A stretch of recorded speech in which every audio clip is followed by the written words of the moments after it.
guys, we are back. It's been a while. It's been a really, really long while. I think mga 2 months. But Geek Talk is back. We have for tonight we have Gio. Say hi, Gio. Hi. We have me and we have Sven. Hello. So since we're changing things up with tonight's Geek Talk and for the succeeding Geek Talks, ngayon para at least hindi na kami magmumukhang, you know, naka-standby dahil if somebody's talking, we've changed the format in such a way na every one of us will be saying or sharing something. And this is kumbaga our if you can see guys, medyo nagbago na rin yung itsura namin. We are ano ba yung tamang term? Hindi naman maarte, but we are at least more or less hindi na ganun kapangit yung itsura. So, and actually, we are recording better now. We have better audio now. Yeah, Yeah. I think we have better audio now. So, um, ngayon na mangyari, Gio will be sharing something, I'll be sharing something, and Sven will be sharing something. And also, at the end, we will be talking about Spider-Man Homecoming. So before to continue, well, spoilers alert na lang for at least Spider-Man Homecoming. So to start things off, Gio, what do you have for us? Well, um, one of the latest things to come out is Overwatch's latest confirmed character, Doomfist. Terry Crews? Sadly, it's not Terry Crews who's voicing him, Power! but Oh, some say it's for the better because his voice doesn't really match this type of character. really? Um, so yeah, I would say so. It doesn't really match this type. This guy is evil. You don't really see Terry Crews as evil. He's more goofy and a good guy. Okay, okay. Anyway, so yeah, latest character is an offensive. He's how would I say melee, no offensive. Yeah. He does have a range attack, but it's not really his main focus when it comes to damage. Mm, So yeah, his passive basically shields him or gives him a shield every time he uses his skills. While his normal attack is just a range attack from his left hand. right. It's not even from the Doomfist, which is weird. And then his right, yeah. So if you use the right click, which is the alternate attack, it's basically him charging. He can charge. You can hold down the right click to charge up his Doomfist gauntlet, and it'll when you release it, he does a rocket punch, kind of like Reinhardt. He basically charges in. Paano charging? Um, Vertical or horizontal or ano? No, he Or charges, then he just charges forward. Ah. Hmm. Kasi, Like I said, like Reinhardt, Kasi he runs forward. si Reinhardt kasi 'di ba does it kahit ba nasa air? I haven't been using Reinhardt a lot so. hindi, kailangan sa ground. Ground si Reinhardt, no? No, actually, it works from the air, but they're basically the same thing. Rockets, Okay. Okay. Anyway, yeah. So then then he has a uppercut, rising uppercut like move. Right. Basically, knock them up into the air, and then I think his last one, his ultimate would be basically like a meteor jump. Meteor I would jump. say he jumps into the air and then he just smashes into the ground in a specific area where he chooses. So he can like jump into the middle of a team, dealing lots of damage, maybe killing all of them. So parang Winston. Not sure yet. I haven't played him. Parang si Demon ang control. Kind of like a Winston, yeah, where he jumps into and wherever he lands, he does damage. Yeah, But this one is more direct. Like when he jumps into the air, you can actually aim where he will fall, and then you can use it. Once you press the button once more, it activates. He falls down, deals everyone damage. Run down. Yeah, so he's out on the PTR. Mhm. I've seen lots of videos, people using him, seen different combos like from the rising uppercut to the rocket punch, stuff like that. I've even seen a move where he can, from icon wall, he can clear one building. He can jump over a building, Right. but that's like using a stairs. Anyway, yeah, seems to be pretty fun from what I've seen.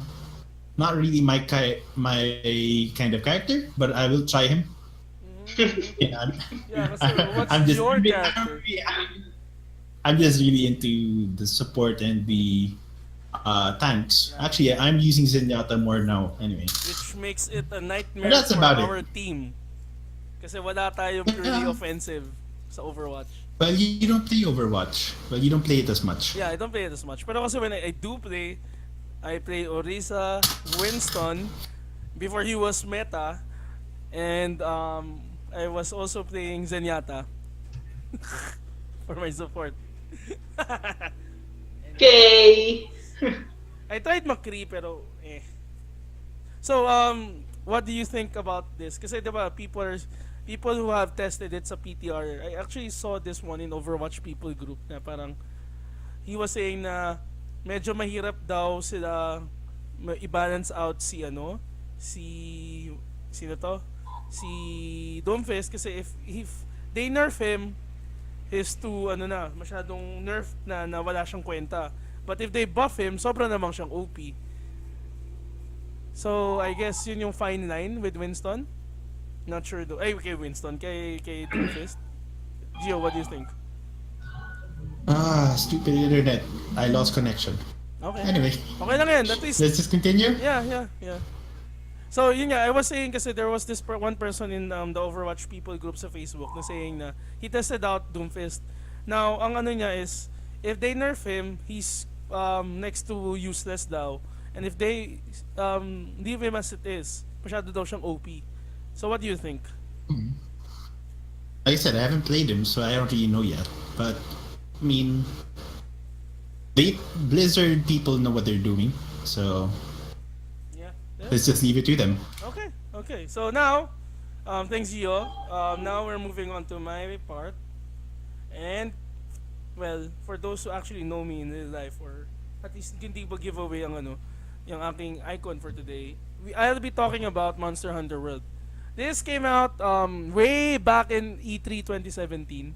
So, so yeah, it was during this time na parang I'm so excited for the game kasi finally we're going to see a Monster Hunter that's not pixelated, or at least that's not pixelated, or in a sense na, well, oh wait, I think I have to phrase that kasi magkaroon nga pala ng Monster Hunter sa sa Wii. Yeah. Wii or Wii U? I forgot. Wii Both ata. U at Wii. Okay, yun. So, during this time, di ba, parang, I'm actually not really excited na hindi siya pixelated, but what I'm really excited about is that this would be the first Monster Hunter na babalik na ulit sa Sony platform plus sa Xbox. And it's going to be able to make it available sa Xbox. And, At PC. PC, and most especially sa PC. Kasi, to be honest, Monster Hunter is the only game that made me switch platforms.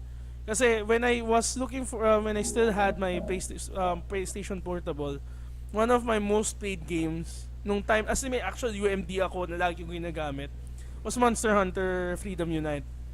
And nung lumipat siya sa 3DS, I had no plans of buying a 3DS. But because Monster Hunter was a 3DS nung time na yun, I got it. I got a 3DS, but to a lot more times than I'd care to share.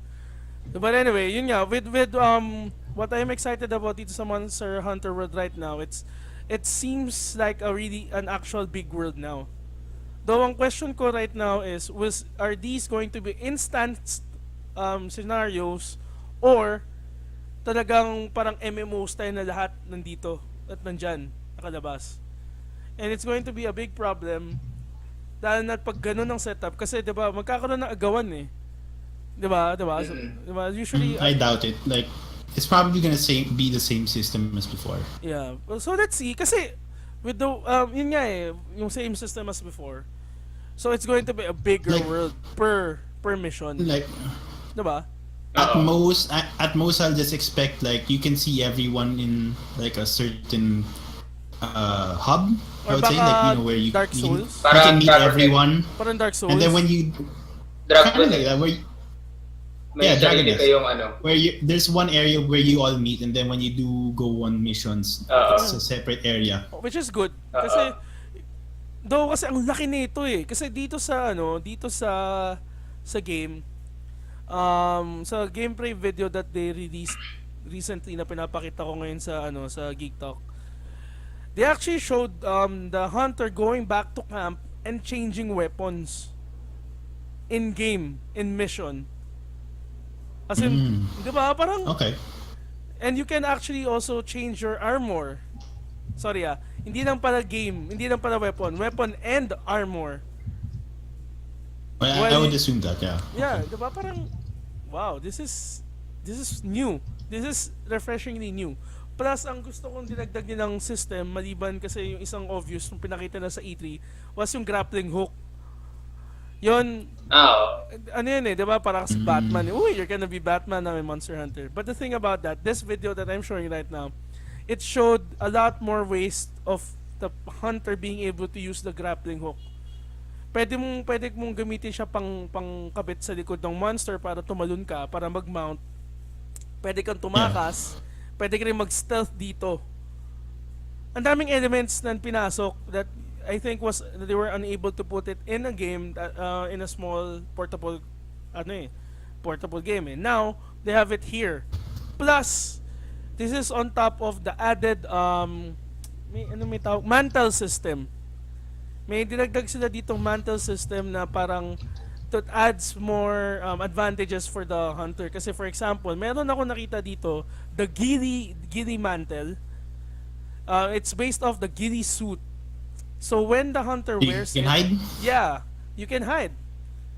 Tapos meron din dito yung rock hard mantle ata na parang what you do here is mas hindi ka madaling mag-stagger, hindi ka madaling magano. But I think you can only wear it for a certain time. Kasi with the ghillie mantle, pag nakita ka, hindi mo na siya magagamit.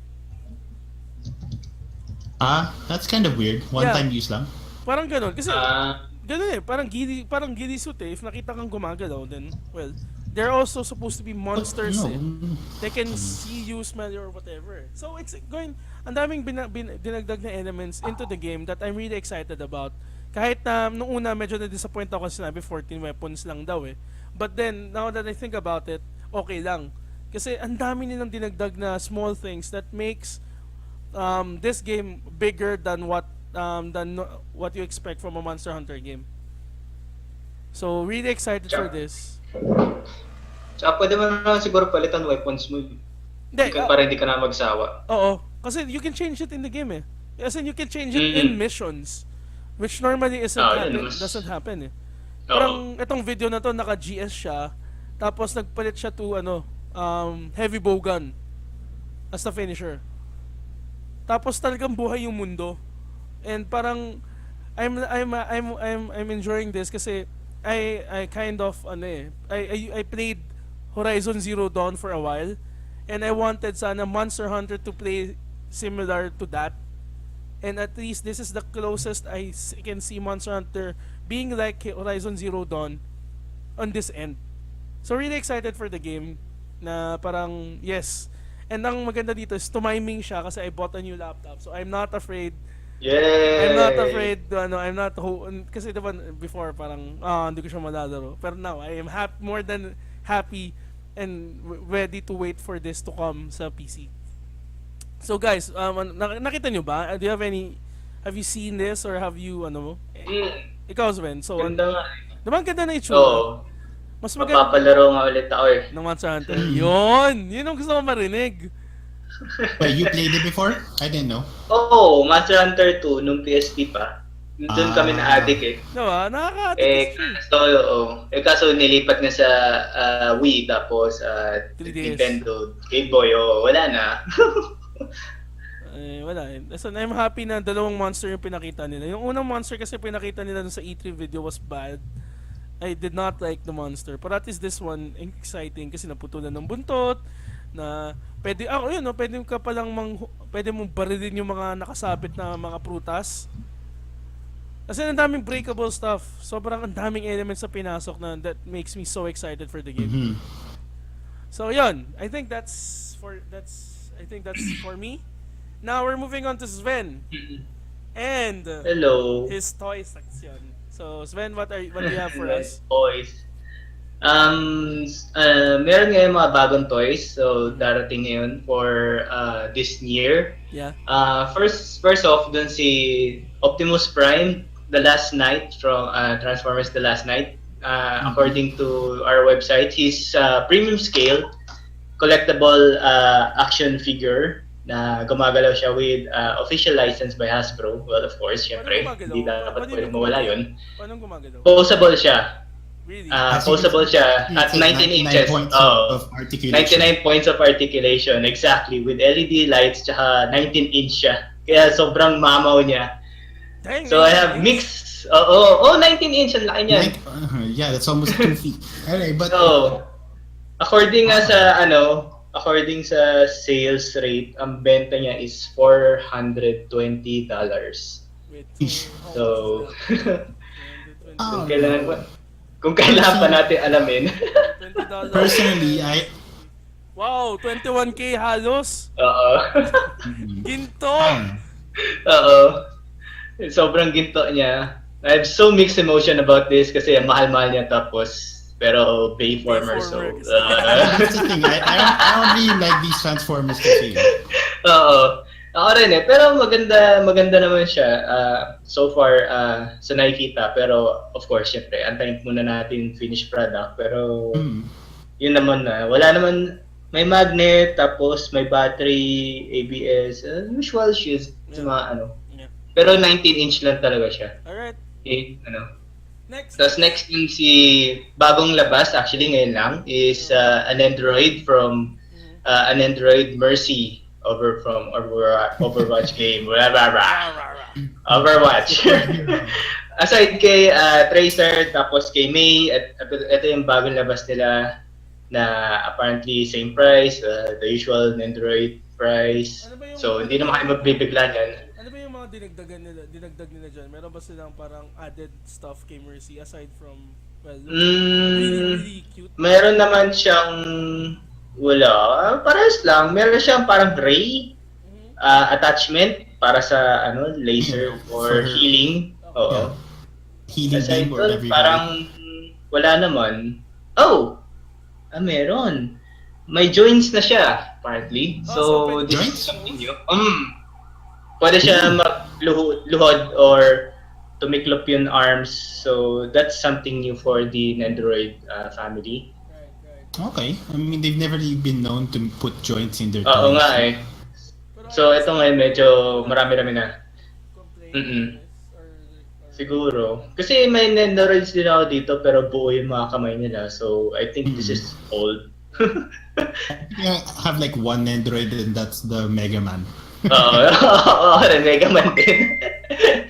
syempre. Tapos, lastly, at least siguro ito yung pinapaborito out of the three. Yung, Proplica Gurren Lagann, Simon's Core Drill. Pre-order na siya sa mga toy Masuki, order na kayo kasi lalabas na siya. Apparently, meron siya, it's made out of diecast, may lights at sounds din siya, complete with full songs, actually more than 4 minutes of long dialogue pa nga. So, hindi ko alam kung saan yun nagagamit, pero sige. The more the merrier. $80. Medyo mura siya. Nasa 3.5 Yeah. pesos. 3.5 pesos. Pwede na. Actually, not bad. Pwede mo siya suotin sa kwintas, pwede mo, kung gusto mo. Pwede ka go, I am the drill that pierces through the heavens. Ganun ba yun? Cheers to the heavens.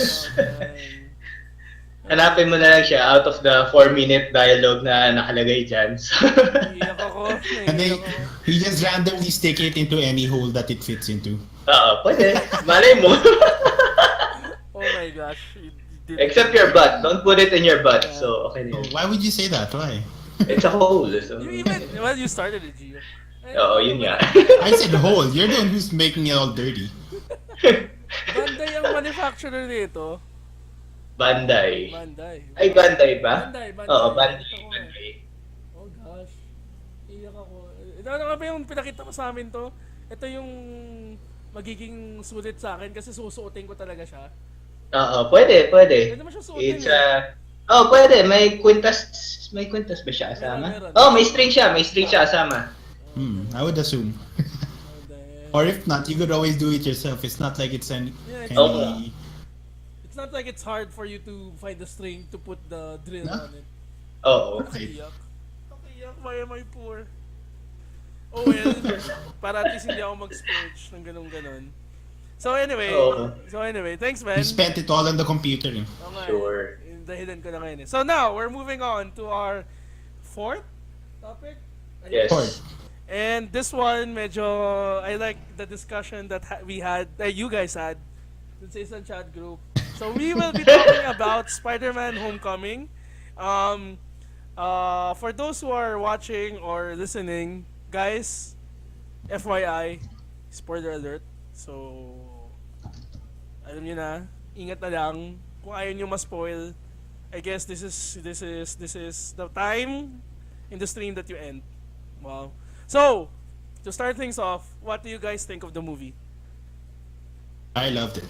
I don't know. For me personally, I think his character is very accurate to what I remember of Spider-Man. Yeah.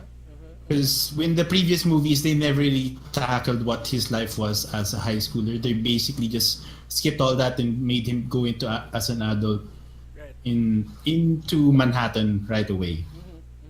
Okay. Because Well, this one, yeah, Wait, sorry, basically, yeah. yeah, you were saying. Yeah, so while this one shows more of how well he was new and how he became Spider-Man, or like his own principles and everything. Right, right, right. Ikaw, Sven. Okay naman. Enjoyable siya. There are some hindi pa rin siya yung perfect Spider-Man for mga ganun. So, pero okay naman siya. Not bad. Enjoyable naman. Okay, ano pa? Sorry, ano pa ba ang iyong, yun lang yung thoughts mo? About overall. Mamaya na natin Overall, pag-usapan yung- okay naman siya. Oo. Mamaya na Okay naman siya. Oo. Okay, sige. So, ako naman, I really enjoyed Spider-Man. I never cared much for Spider-Man, to be honest. Kasi, ano ba, sa Marvel kasi I've never had that one guy except for Iron Man that I really, parang Like siya you yun really eh. think of as the character himself. Yeah. And so far kasi, for now, out of the three, this for me is the best portrayal of Spider-Man and Peter Parker, at least to date. Yes. Though kasi, I can't really say it in full confidence kasi he has to get to that point na medyo yun nga, when you mentioned kay na Gio na he needs to, yung parang mature. Kasi, uh, all of the portrayals ni Spider-Man prior to this is he's already a crime-fighting guy na na young adult who just recently graduated in high school ata, or he's still yun. So I like the movie in its own. And I will not retract my statement that this is the best Spider-Man portrayal to date. But I'm not gonna put Spider-Man, I guess. I'm still gonna put Spider-Man Homecoming in one of the top three. Not because of it being a good movie, but because of the disadvantages Homecoming comes in. Kasi for me, disadvantage number one, Homecoming, the solos. This is the a solo Spider-Man film that starts, quote unquote, na third, na parang this would be the third time Spider-Man is gonna get a solo film that's being portrayed by another guy. Second, Yeah. well, this isn't really an origins film, pero syempre, ang dehado dito is nasanay na tayo with well, ang disadvantage of having a young superhero. Kasi lahat ng superheroes na nakita natin dito sa Marvel Universe are adults or young adults. This is like the Right. first time na magkaroon tayo ng solo hero na talagang quote-unquote bata. And third is, well, mahira yung disadvantage or yung with the people's expectations, I guess. Pero yun, moving forward to that. What are the notable scenes for you, or kay Spider-Man? Sa Homecoming pala, sorry. Uh, Sven. Definitely Sven first. Sven Go. first. Ano, Notable. bakit ako? Notable muna. Notable.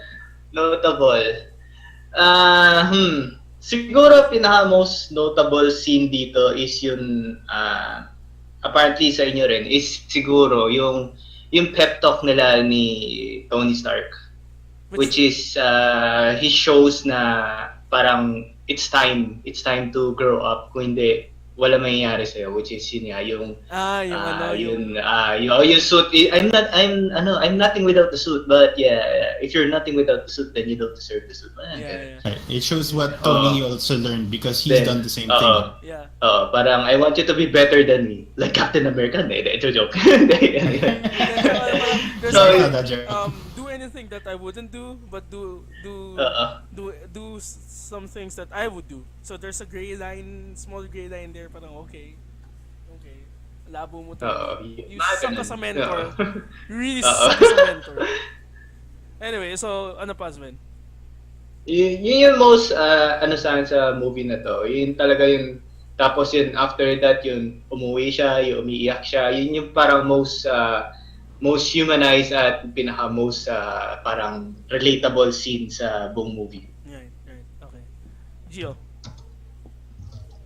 Let's see. Notable scenes, I would say. There's the plot twist. Should I even talk about that part? Yeah, you should. You can go. Spoiler alert naman eh. Spoiler na that when Peter is going to Homecoming and he goes to pick up his date, turns out the Vulture is actually his date's father. Yeah, parang ang labo nun. Parang so... But honestly, the scene after that is what I like better. It's basically when he was being talked to by the Vulture after he realized that, or he recognized that it was Peter nga. That was Spider-Man, and vice versa nga. Yeah. Mm-mm. But yeah, out of respect na like, okay, you saved my daughter, I won't kill you or do anything, just get out of my way. Yeah. Basically, like he doesn't really want to be like his main motive isn't to be a bad guy. He just wants to provide for his family and the His people employees. And his employees, because of the bigger people nga, like sila Tony Stark. It's because of those kinds of circumstances that drove him to do these kind of evil stuff. Like he never really wanted to do anything big or anything. He just wanted to stay low. Yeah. It's pretty good. I don't know. I just like that Michael Keaton's portrayal of I know, ibang level Adrian yung Toomes. ibang level yung Magaling si Keaton. He's up there with Doc Ock. Yeah, I would actually, say. This Vulture is parang when I wrote my review, this is the most nuanced villain ni Spider-Man ever since Spider-Man 2 na si Doc Ock, yung parang wow. Ibang level kasi ng parang Iba nga eh. Magaling nga siya. And Michael Keaton talaga. setting aside yung mga other Marvel, setting aside X-Men. Sorry, hindi ko sinasama yung X-Men dito eh. But in the whole Marvel Cinematic Universe, sans X-Men. There you go. Si X-Men na, okay. Hindi ko sinama si X-Men. They're not part of the Marvel Cinematic This Universe. Vulture Anyway. is one of the more hindi siya one-dimensional, non-powered villain sa MCU. Kasi notice lahat ng mga non-powered villains nila dito, non-powered, either they just want to kill the Avengers just because, or parang ito yung villain na I really like kasi he is more than just another bad guy. Kasi as you have mentioned kanina na parang si Vulture dito is he's not really a bad guy, but what he's doing is he's doing something illegal just because he wants to provide for his family and for for his His employees. employees. Which normally you don't see in a Marvel villain. Kasi diba, normally it's either they're either motivated by greed, they're motivated by revenge, and that's it. And yun, Yeah. usually ganun eh. And this is the first, and what I like about this one, hindi nila pinatay. Right. Yeah, I actually like that because it Yeah. offers more opportunity for future stuff. Yeah, exactly. And this is, I think, one of the wisest decisions they made. Kasi I like how I like na yung mga villains nga na malakas na ganito that are still alive, not because ano lang eh, parang they could add more to the story in future films. Actually, this yung relationship ni Tom Holland na Peter Parker with Toomes reminds me of another yung parang live action adaptation ng isang superhero film, which is yung si Flash tsaka si Captain Cold. They are parang they know the secret identity of each other, yet they have parang they set boundaries. They have a respect. They have a respect for one another. And you know naman na parang Michael Keaton's Toomes nung una, he doesn't really want to kill eh. He was actually yung pagkapatay. No. Diba, aksidente pa nga yun eh. When he killed someone, it was an accident nga eh. Diba? Pero Where he thought it was the anti-gravity gun. yeah. And I actually like that part kasi it shows lang na parang he's not a guy who does bad things just because. He does bad things because he needs to provide, and you are forcing him to do so. And it's Right. interesting. Because and- honestly, he would have left the guy alone if he just didn't threaten to Yeah. tell the family of what he was doing. yeah, diba? And He would have left him alone nga eh. yeah. And for me, yung favorite scene ko since I'm talking about the Vulture already, yung right after nung sa bahay, yung they were in the car. Mm-mm. Yeah, yeah. Mm-mm. And ang ganda nun kasi parang normally if this was in any other movie and this was in any other villain, hindi nila makigets yun. Hindi nila makigets yung hints. He was able to put two and two together when Liz was talking to Peter. And, diba, parang whoa, wait, Right. really? You're gonna do this here? And ang maganda doon, ang maganda doon, yung the way the visual was the visuals was following the scene unfolding eh. 'Di ba they stopped and there was yung red light. Tapos nagsasalita si Liz, nag-explain what's happening. Tapos dahan-dahan nagigets ni Yeah, stuff like Toomes. he has a Stark, Yeah. the Stark The ship, Stark and then that he's internship. friends with Spider-Man pala. And yung nasa Washington siya. Actually, dun nag-click eh, yung nasa Washington siya. They were in the same team. Tapos bigla nag-green yung nag-green yung stop sign. Parang oh my gosh, they did that. And I really like that part. Diba kasi ang ganda nung ang ganda ng interplay. And it's those rare subtleties are not easily found in any Marvel or any superhero film eh. And yun yung mga small things I really liked about it. But anyway, medyo ang dami ko na sinabi. So, actually, since nandito na rin tayo, guys, you were saying about one of the things na gripes niyo with Spider-Man. Gripes ba yun or Well, that's Sven's gripes. Yeah, but Bakit ano? gripe ba yun or complaint? That was his gripe. Where do we Hindi, ang pinaka complaint siguro. Kaya ako siguro nasabi na hindi siya yung perfect Spider-Man kasi for me, may na-miss out sila most important thing aside dun sa Spider-Sense na animation, which is si Uncle Ben. Yeah. Okay. Kung hindi niyo napansin, hindi sinabi sa buong movie ang pangalan ni Uncle Ben. Yeah. Yes, sir. As in, They as did- in parang sige, sabihin natin patay siya. O sige, It's like- sabihin natin na-establish na patay siya. Okay, so parang hindi na nila gawin ulit. Pero ang pinaka most important part doon is yung sinabi niya kay Uncle Ben. Ay sinabi ni Uncle Ben sa kanya, which is with great power comes with great responsibility. Right. Which took him to heights na para i-pursue yung superhero-ness niya. Right. Right. Kasi ang mangyari doon, kaya ano nangyari doon is parang ang shallow lang nung gusto niya para maging superhero is to be accepted sa Avengers. Pero yun lang, kaya niya ginagawa to para sa Avengers lang. Actually, Yeah, but in the end, he did find what He his did. reason for Oo, it. pero Guys. hindi siya si Uncle Ben. wait. Before pa sa Civil War. I think 'Di ba? I think yung nangyari kasi dito with that, yeah, I see where you're coming from. Pero kasi they hinted this nung binisita ni Tony Stark si Peter nung sa Mm-mm. Civil Ah, War. And yeah, I get that. I think they did this on purpose. I think when I was trying to research about that, sinadya nila yung sa Spider-Sense, hindi nila ginawang obvious, and sinadya din nila yung areas na they're trying to avoid to get back to that Uncle Ben scene. Sinadya nila yun. Though, of course, people would look differently kasi it's integral to the, to Peter Parker's story. the Eh. character, yeah. Yeah. And Kaya, parang sige, sige, go. I think that's what they also did with yung kay Andrew Garfield na Spider-Man, they changed the line.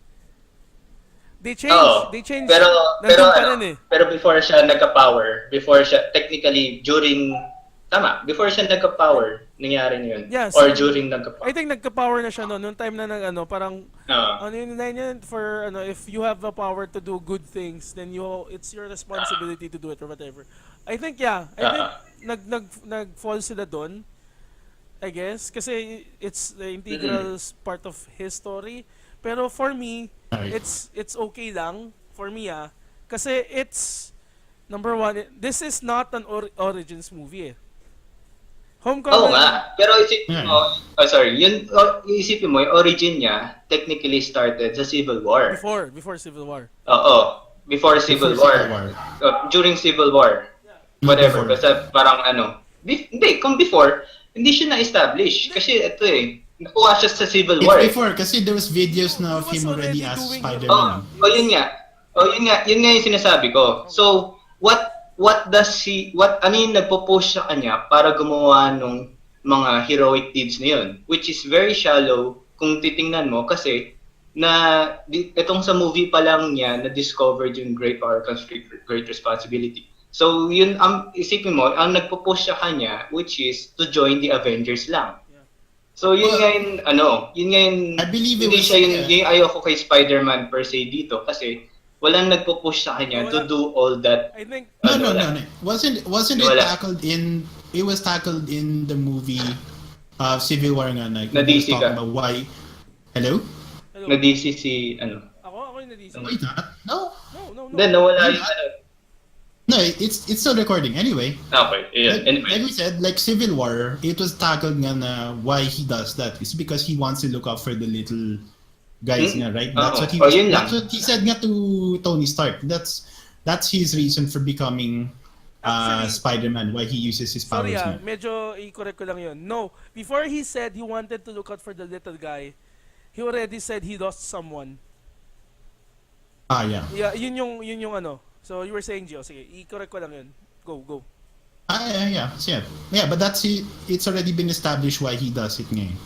Oo, pero It's just like napansin mo it's sa just like buong movie. Sige, go. It's just like for a while he lost that reasoning or Oo nga, hindi nga pinakita sa buong movie. it's kind of like he lost his way for a while. I Because, guess, I think at this point, naging ano lang, kumbaga, since wala nang number one, walang overly dramatic scene na pinakita yung push niya to becoming the guy that who he is. The next is also yung parang kasi yung desire niya and going to be part of Avengers kasi pinasa. Oo. So yun sa buong sa buong first half ng movie until yung talk nila, which is actually si Uncle Ben is Tony Stark, whatever. So yun yung nagpo-push sa kanya, which is yun to be sa Avengers lang. Yeah. Kaya napansin ko parang he hopes to do more it's a good, shallow which is it's a shallow Spider-Man. Yeah, I Parang, guess okay. I wouldn't say it's shallow. It's just that because he's looking to do more good and he feels like he can actually do more if he's actually part of the Avengers. Oo nga, yun nga yun. Yun nga yun. Kasi no. Because Hindi, kasi that's shallow. Because how is it shallow? Shallow yun kasi stop. Kasi ang difference kasi ng lumang Spider-Man ditong Spider-Man, kasi sa lumang Spider-Man, sariling effort niya yun. Yeah. Sariling maturity niya to grow na para to help. Actually, Siya mismo nag-decide. Yeah. Hindi yun to go to Avengers para mag-help. Hindi. Yun yung Gets ko yung sasabi mo, Sven. Yeah, and I get where you're coming from kasi nasanay tayo na pinoportray si Peter Oo. na ganun ka mature mag-isip. But then you have Oo. also, I guess at this point, this is the pitfall that the story would go to kasi bata yung ano, yung Oo, yun nga. Spider-Man. Alright. So think about, I mean, I get where you're coming from. I understand na kasi nasanay tayong mature. Kasi kung tutusin si Peter lang naman yung The previous ones, they've already graduated na Yeah, or they're about to they already graduate. graduated. High school, college na yung mga yun eh. Yeah, and nasanay na tayong medyo ahead mag-isip yung mga Peter Parkers eh. But this time kasi we are facing a kid Peter Parker. So yeah, I get that. I think pero Who's going through all the changing... yeah. And it falls down on the ano eh, the position that they chose. I guess they had to sacrifice that. Na yun nga, since bata siya, shiny, andyan si Tony Stark, idol ko. So I get that. I get what you mean. Hopefully sana mag-mature siya as the movie goes on. Mukhang according sa ending naman, nag-mature naman siya. Ah, yeah. Oo, pero Because- ano nga? Oo, Right. sige, go. They were Right, having because a he moment. chose not to... Yun nga eh. He chose not to stay because there's no one there to fight for the little guys right Oo. now. Tsaka, So yun yung ano, yung kumbaga, ito yung sinasabi ko, that part should have been the first part na din yung nag-go sa kanya. Hindi yung first part nung whatever that part was. I get that. But yeah, Yeah, pero I get that naman. Pero syempre yun nga, pitfall of using starting off as a kid eh. So I yeah. guess that's You know, what- having all that as a kid, you have some immaturity. Yeah. And aside from that, I guess I also want to talk about yung mga changes sa key characters ng ito sa characters with Ay, whitewashing. Hindi na whitewashing. Hindi Bumalik na whitewashing naman. eh. Brownwashing eh. Si Flash Oo. Thompson, si Liz, si MJ. Tsaka technically, Well, she's not It's like MJ. it's like what the comics are doing now. They're basically modernizing it kasi. You can't just stay with the old ones where okay, we'll just stay with all white people because at the time when it was made, it was all white people. yeah, I get that. It's a modern New York. Therefore, you can't just have it all white people like always. That's Actually, Hindi, sabi, say, go lang. okay. So, yung napansin ko rin dyan sa technically not whitewashing, yung brownwashing niyan, is yun, kumbaga, napansin mo, hindi technically brownwashing kasi napansin mo, yung main character nila, which is si MJ, hindi siya necessarily si MJ. Oo, ibang It's MJ. not. Ibang Has the MJ same- siya. Has the same name, but it's a different person. Pero so yung pinili nila, si Flash lang, which is ang labo kung bakit. Ewan ko, bakit? Well, in the Hindi- comics, Ned Leeds is also a white guy. Pero dapat hindi, wala ako naman alam sa Indian, pero dapat at least Jackman lang siya or parang Yeah, there's I nothing would- likable about him. Parang That's true. I would have liked it at least if they stayed true to what the character was like Yeah, instead I know, of just diba? him being a smart guy. I mean, yeah, I get that. In a way, he's smart. it became kind of like stereotypical because oh wow, an Asian. It's like I don't know. Asian smart. I would have liked it if he was Asian smart guy, and then the only thing they changed about him was he's a bully. Yeah. siguro mas okay pa He's yun. like a, yung he's like a Asian rich smart. bully. Pero yeah, I mean like semi second to Peter Parker smart. Yeah. Or parang parang gano'n. Kaysa naman yung hindi ka naman sobrang smart, hindi ka naman kagwapuhan, hindi ka naman matangkad, hindi ka naman jack o ano. Mayaman Bakit ka siya. nag-iayabang na ganyan? Mayaman Yun siya. nga eh. Tapos bakit si Peter Parker pa yung pinili niya out of all the dweebs? Oo nga eh. Dweeb din naman siya. Si Ned din naman, dweeb eh. Diba? Yun nga. Di ba? Diba? Parang, okay. Alam, I'm guessing he's. Oo. I'm guessing there's something maybe underneath, like maybe he's actually pretty jealous of Peter. Siguro. There's got to be something in there. Like he's probably like very insecure about himself. That's why he picks on him. Yeah. Siguro. Yeah. Yun na lang Not siguro really yun natin. Can't really say what, but oh well. Oh, wells. Anyway. Oh well. So, ano ba? Do we have anything else to add for Spider-Man and our thoughts about it? You want some theories for the next movies? Okay, sige, sure, go. Next theory sa Ragnarok? No. No. For Spider-Man. Infinity Wars? Spider-Man. Spider-Man. Spider-Man 2. Spider-Man 2. Well, Yeah, aside Spider-Man from lang. aside from Miles Morales, I see no. Yeah. Kasi nag-hint nga Well, sila. how I about like... Patayin what nila what Peter about Parker. what about I don't know how they're gonna do it, but I don't know. Because remember, like I mentioned in the comics, Ned Leeds is a different kind of character. Basically, he was brainwashed to become into thinking he was Hobgoblin. What if they go that same route with some other So, character? si Ned I'm not Leeds, sure how, but like maybe they'll make him somehow evil. I'm not sure. I can't really see him that way, but I'm not I don't familiar know. kasi with Ned Leeds. So, I yeah, Sino? in the Sino? I've read up a little. Basically, he's a reporter or something, and he was brainwashed by the real Hobgoblin into thinking he was Hobgoblin. Sino to? Something like that. Ned Leeds, the one who Ah, played oo. the Filipino. In Pwede. the comics, he was Sige, go. yeah, so like in the comics, he was brainwashed into thinking he was Hobgoblin. I'm just wondering what if they go that route. Actually, comics, Ned Leeds even dies. really? Oo. Yeah, so I don't know. Spoiler I'm alert. just thinking. Joke lang. Well, that's comics anyway. Ang pagkaalala ko, si Ned Just nasa thinking yun lang, Miles Morales. it might actually be another tragic thing for Peter to go through. Yeah, baka. So I don't know, it's a possibility. Just one of those things to. To look forward Because to, I guess. I wouldn't say Pwede. look forward to. Hindi, I don't It's something I don't. kasi kawawa talaga si kawawa si Peter if you think about it. Yeah, Oo. he's had lots of troubles in his Ever life since. in the comics. Laging he's the guy that the world dumps He's the everyman. Oo. He's the everyman. Any person can relate to him, or almost everyone can relate to him. He's the That's guy what that- draws everyone to him kasi. He's the guy that everybody dumps on. Actually, yung isang theory ko dito is meron silang separate na Venom movie.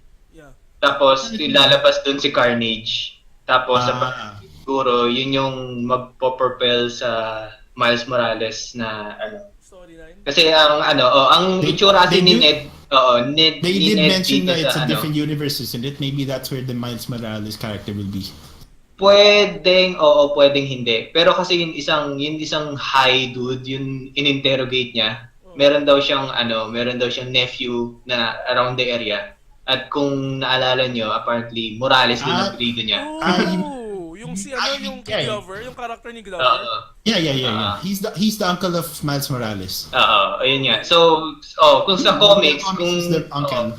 kung sa theory ng comics, kung i-base nila sa comics, siya yun parang tumulong kay Spider-Man in time of crisis. Tapos yung namatay si Spider-Man, si Miles Morales yung pumalit naman sa kanya as Spider-Man. Pero yun nga, parang it's too early, kumbaga kasi alam ng lahat na namatay si Spider-Man. So parang kaya siya nagpalit ng costume na in black. Yeah, I think they did hint then aside from the uncle, yung yung spider, yung web taser. Yung web taser, which is yun It's a Miles Morales special eh. Yun spider, spider Taser, web taser. Hindi Taser may web. talaga si si Miles Morales na talagang Venom touch parang ganun. Oo, yung parang nag-knockout na nagtitase. Oo. Yung malakas talaga si Miles Morales. Plus may invisibility pa siya. Yeah. Yeah, like the other spiders nga. He's got different spider powers nga. Which is good. Anyway, so final thoughts to share. Meron ba? You should watch it. Well, I mean, if they're watching this, they probably have already. Final thoughts? Yeah, kasi ako, for me, I really enjoyed this. Though it's not as what people say it is. It's a really solid solo film eh. I am gonna put this at the Yeah, same it level is. as kay First Avenger. For me. Kasi parang Captain America. Captain America First Avenger. It's not as that good, but it sets it up. It's a good setup for future solo films. It also provides yung the liberties they did with the characters I mostly enjoyed, most especially with Tooms. And I'm looking forward to the future with Michael Keaton bringing out his version of Tooms sa future movies. Though, I'm curious about Scorpion ngayon. Oo nga eh, diba? Nandun si Scorpion eh. I think here's the thing. I think they were hinting at like maybe Sinister Six because he was talking about like he knows other people outside, Yeah. right? Nandiyan pa si that, Shocker. that might be him hinting at the Sinister Six. Nandiyan din si Vulture. Yeah. Pero Actually, sana- that's 3 out of 6. Sana naman wag. Or if they're gonna do it, they do it right now. No, future lang. Like Yeah, it's, no, it's Early, kind of it's too early. I'm thinking it's like a setup, kind of like you know how they do with Thanos. Like, oh, he's there, but it's still far away. Yeah, I get where I'm you're thinking saying. something like that. I'm just a bit I am a bit wary lang kasi parang ilang beses na nilang tinry na Well, parang sa sequel they keep on putting more villains then nasira to yung story. I just hope. Well, I know Marvel Studios naman knows what they're doing naman. Tingnan natin. They Well, they have a record for weak villains. Yeah. Tingnan natin. but this one was a pretty strong villain if you say so. Tama. Let's see. So I think they already know what to do na yun. Hopefully they learn from this one kasi ako talagang papagod na ako sa villains nila eh. Nasapawan siya eh. Nasapawan talaga ni Michael Keaton si yung si Spider-Man. Well, like I said, a superhero superhero is only as good as their super villain. Parang Just like how Batman is so good because of the Joker. yeah. So anyway, Right? So any more thoughts? Wala na. Wala. Kung naman, after 6 months to or whatever. Basta I'm excited kung nilabas nila si Miles Morales. Sana naman tama naman yung lalabas nila. Oh yeah, but they have to like do a little bit of a setup for Miles Morales if they're gonna make him Spider-Man. Aaron Davis pala yung pangalan nung high guy. Yeah, Aaron Davis nga. Hindi siya hindi exactly Morales, but still, tingnan natin. No, that's what it is. He's the uncle, but he's not. He could be from like the mother's side or something. Pwede. Okay. Anyway. So anyway, I think we've said enough. Thank you guys We've talked for a while. We've talked for a really long while. I think this is the longest we've had for Geek Talk.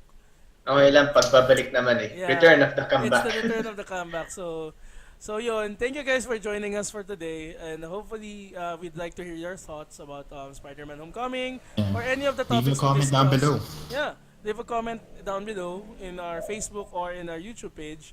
Also, if you want us to talk about other stuff, feel free to post or comment or show anything in our comments to let us know what you want us to talk about the next Geek Talk. So you have me, Haoson, you have Gio, and Sven. Hi. Bye. Signing off for tonight's Geek Talk. Thank you guys for Don't forget to joining. subscribe. Yes, please subscribe to us. Please like our fan page. Please follow us on Instagram as well. Thank you guys for joining. YouTube, all Yeah, that shit. lahat na. Thank you guys and good night.